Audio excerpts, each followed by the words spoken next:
দেখেন, আল্লাহর দিকে যখন কেউ আসে, পরিপূর্ণভাবে আসে, খুব কম মানুষ এমনি এমনি আসে, খুব কম।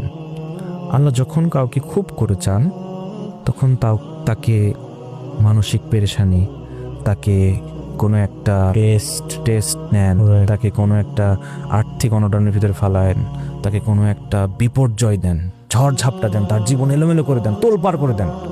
আর এটা কিন্তু বলাও আছে যে আল্লাহর দিকে কেউ যদি এক পা যায়, আল্লাহ তার দিকে দুই পা আসবে। আমি বলতে চাচ্ছি যে আল্লাহ যখন কাউকে চান তার দিকে, তাকে একদম নিঃস্ব করে দেন। ঠিক আছে, নিঃস্ব করা বলতে সে যে জিনিসটা নিয়ে সবসময় ফ্যাসিনেশনে থাকতো, সে যে জিনিসটা নিয়ে সবসময় চাইতো, সবসময় পাগল হয়ে আছে, ম্যাড অ্যাবাউট দ্যাট, যে আমার এইটা ছাড়া আর কোনো কিছু নাই, আমার ওইটা ছাড়া আর কোনো কিছু নাই, আল্লাহ ওই জিনিসটাই ওনার কাছ থেকে কেড়ে নেন। যখন আল্লাহ তাকে কাউকে খুব করে চান, সাথে সাথে ওই জিনিসটা কেড়ে নেন এবং এমন একটা ফিল দেন যে তুমি একা দুনিয়াতে, তোমার আর কেউ নাই, এতিম তুমি।